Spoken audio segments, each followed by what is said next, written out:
Continuamos con más información y tenemos el análisis de esta noche respecto a la decisión que toma una judicatura de mandar a un teniente del Ejército de Guatemala, quien pues enfrenta un caso por haber disparado en contra de agentes de la Policía Nacional Civil. La defensa ha argumentado que padece de problemas mentales y ha sido enviado a un hospital psiquiátrico. En este caso vamos a abordar el tema porque es un tema muy recurrente, valga la redundancia, en Guatemala. De alguna forma, Alejandra, Fernando y también al doctor Granados, la evasión de la justicia en nuestro país a través de estos diagnósticos médicos. Así es, Odilí, no solo eso, sino también la corresponsabilidad que pueden tener en este caso los miembros no solo del Ejército, sino también agentes de Policía Nacional Civil, quienes tienen a su cargo el uso de las armas y las recomendaciones y la salud mental que deben de tener para poder portar y utilizar las mismas. Nos acompaña Fernando Pereira para ahondar en este tema. Bienvenido, Fernando. Claro, gracias Alejandra. ¿Qué tal, Odilí? Un placer saludarlas. Distinguido doctor Jorge Granados, un gustazo como siempre. De verdad, una alta figura de la medicina en Guatemala. Muchas gracias por apoyarnos en este espacio. Y es que vemos que se suspende la audiencia que estaba ya programada para escuchar la versión de lo que había acontecido con este caso. Vemos que la Policía Nacional Civil se apersona a un lugar en donde se está dando un problema entre dos vecinos y cuando requieren o se acercan a uno de ellos para escuchar su versión, este les recibe a balazos desde el interior de su casa. Obviamente, pues se da ese intercambio de disparos, es capturado y cuando es puesto ante las autoridades competentes en materia judicial, obviamente se dan cuenta que la persona pues está manejando una problemática en su línea psiquiátrica, en su línea de cómo se conduce. Y es por ello que pues se manda a suspender la audiencia y con esto vemos que es internado en el Federico Mora para hacer esos análisis. ¿Qué sucede con todo este ámbito que pareciera los reos generan cualquier tipo de artimaña, cualquier tipo de ardid para evitar enfrentar la justicia? Bienvenido, doctor. Gracias, licenciado Pereira, muy amable por la invitación. Sí, efectivamente, como usted lo indica, y también Alejandra, lamentablemente se ha abusado de esta figura que contempla el Código Procesal Penal, en el cual, ante un argumento de naturaleza médica, o sea, una enfermedad mental o física, una persona puede evadir la responsabilidad de apersonarse a una primera audiencia o incluso a un juicio. De ahí deriva la importancia de que haya una evaluación médica y también psiquiátrica para tratar de descartar, o sea, tratar de establecer si la persona tiene una enfermedad, ya sea física o mental, que le altere el pleno uso de sus facultades mentales o intelectuales. ¿Y por qué es esto importante? Derivado que una persona no puede ser imputada en una acción delictiva y menos procesada penalmente si tiene una enfermedad que le limita la posibilidad de tener libre albedrío, de diferenciar qué es el bien, qué es el mal, qué es delito, qué no es delito, qué es pecado, qué no es pecado. O sea, una persona que no está en el pleno uso de sus facultades intelectuales debe ser evaluada médicamente para descartar enfermedades que puedan alterar su comportamiento. Y ese comportamiento, si es de orden delictivo, pues por supuesto el juez hizo lo correcto al pedir un peritaje médico forense para establecer la salud física y mental, en este caso del teniente del Ejército que fue imputado de la acción delictiva, de disparar con arma de fuego. Efectivamente, doctor Granados, y es que como usted bien lo comenta, estamos hablando de la capacidad, una de las figuras que el derecho guatemalteco estipula como requisito sine qua non, es decir, un requisito que debe existir previamente para poder enfrentar la situación jurídica ante, en este caso, el juez competente. Sin embargo, si se llega a plantear pues problemas en esa línea de cómo se maneja la persona desde su función volitiva, obviamente el juez no puede continuar con esto. Y es muy importante, doctor Granados, poner el ejemplo también y como derecho comparado, que esto no solo es aquí en Guatemala, esto es en todo el mundo. Vemos muchas veces en las películas que produce Hollywood que el que va a estar frente a un juez y obviamente hay un jurado, en el caso de la legislación estadounidense, si esta persona alega problemas mentales, no va a tener el enfrentamiento ante la justicia si no se agota previamente los estudios de su relación mental.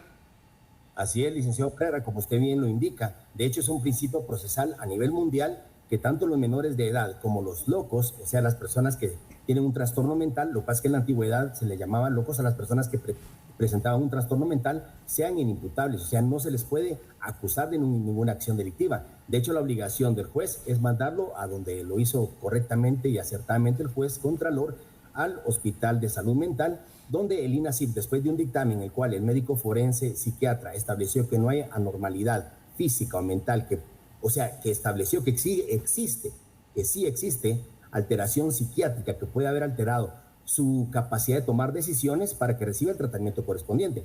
Hay una cosa importante con esto, licenciado Pereira. El hecho que él sea enviado al Hospital de Salud Mental no prescribe la acción penal que el Ministerio Público puede imputar, como por ejemplo la tentativa de un homicidio, porque ya solo el hecho de haber disparado el arma de fuego es un delito, ya no digamos el haber apuntado contra agentes que obviamente su trabajo es el orden ciudadano. Entonces habrá que establecer con precisión qué enfermedad tiene, si tiene tratamiento a corto, mediano o largo plazo, qué exactamente qué enfermedad tiene, si es de carácter reversible, o sea, si puede la persona ser vuelta, por así decirlo de una manera más simple, a un estado normal en el cual no esté en un estado transitorio de pérdida de sus facultades mentales, para ver si posteriormente puede enfrentar juicio. De ahí viene la importancia de que el juez ordenó que semanalmente se hagan evaluaciones médicas complementarias. Esto implicaría hacerle examen de tomografía cerebral, ultrasonograma, resonancia magnética, incluso pruebas de drogas. Hay medicamentos que pueden alterar la conducta de las personas. El mismo alcohol, licenciado Pereira, puede provocar delirium tremens y hacer que una persona no esté en el pleno de sus facultades intelectuales.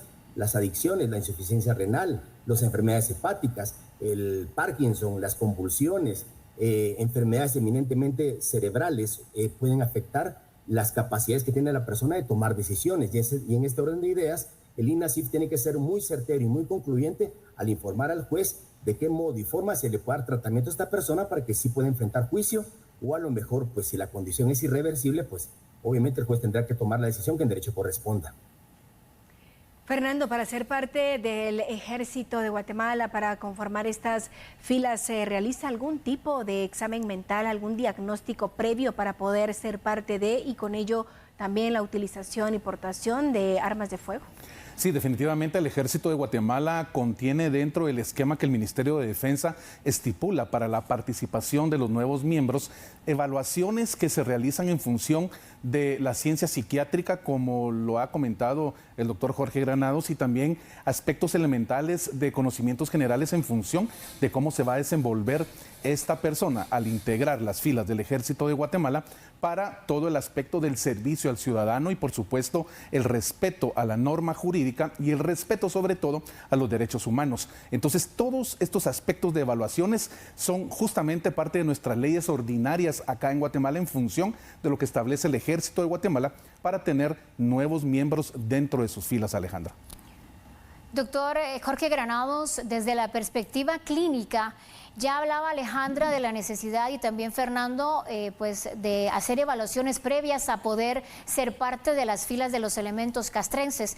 ¿Debería ser evaluado constantemente con el transcurrir de su servicio cada uno de estos elementos, tanto elementos castrenses como agentes de la Policía Nacional Civil, dada la necesidad que se tiene de conocer cuáles son sus facultades mentales? Y también, sobre todo, lo hemos visto en Estados Unidos últimamente, por ejemplo, usted me va a explicar con su experiencia lo que sucede con elementos militares que han tenido problemas y que también han provocado algunos ataques en contra de la población. Esto como una consecuencia de lo que han vivido al servicio de, pues, por supuesto, los elementos del ejército de los Estados Unidos. Y sucede lo mismo con Guatemala, ¿no? Quizá no a ese nivel, pero es algo muy similar.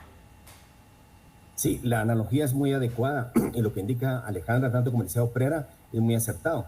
De hecho, cuando uno obtiene la licencia de tenencia o bien de portación de arma de fuego, uno es sometido a una serie de evaluaciones para establecer si uno está en la condición mental de saber cómo, cuándo y dónde y para qué portar un arma de fuego. Lo malo en este orden de ideas es de que estos exámenes no tienen una valoración en el tiempo. Me dan a mí la licencia para portación de arma de fuego y a lo largo del tiempo, yo de aquí a 2 años puedo desarrollar una esquizofrenia y salir a disparar en un centro comercial, que cuando me dieron la licencia estaba yo bien mentalmente, pero 2, 3 años después se asume que estaba bien, pero no es así. Tal vez yo estaba ya bajo el influjo de drogas, de alcohol o de alguna enfermedad psiquiátrica como la esquizofrenia, que puede manifestarse a posteriori de cuando me otorgaron el permiso y la tenencia del arma de fuego. De aquí viene la responsabilidad, en analogía con lo que ha pasado en otros países, es que se puedan hacer exámenes periódicos. Tendría que haber una iniciativa que propiciara una reforma al reglamento de portación de armas de fuego del DIGECAM, para que las evaluaciones tengan cierta periodicidad para establecer la condición mental y física de la persona, porque no solo las condiciones psiquiátricas pueden afectarle el comportamiento humano. Una diabetes que esté maltratada, o una persona que tenga una glucosa, o sea, el azúcar, en niveles muy bajos, digamos en 40, 50, puede tener cambios de comportamiento. una persona que convulsiona, una persona que tiene epilepsia, una persona que tiene un hecho de tránsito, un accidente o un hecho de tránsito, y se golpea la cabeza, tal vez tiene 5 años de portar arma de fuego, pero después del traumatismo craneoencefálico desarrolla incapacidad para tomar decisiones. O sea, la pregunta es muy acertada, yo la resumiría de esta manera. Tendría que haber una reforma a la ley de armas y municiones en Guatemala que regulara que pudiera haber cierta actualización en exámenes médicos y psiquiátricos de todas las personas, no solo a nivel castrense, sino a toda persona que porte arma de fuego para establecer su condición mental y de salud. Eso no limita la posibilidad que tomemos una persona en un ataque de ira o en un ataque de enojo pueda efectuar disparos al aire o disparos contra otra persona, pero al menos minimizamos la posibilidad de que hayan atentados como el que aconteció contra estos agentes de la Policía Nacional, en los cuales, pues gracias a Dios no se perdió ninguna vida, pero obviamente la tentativa sí existió.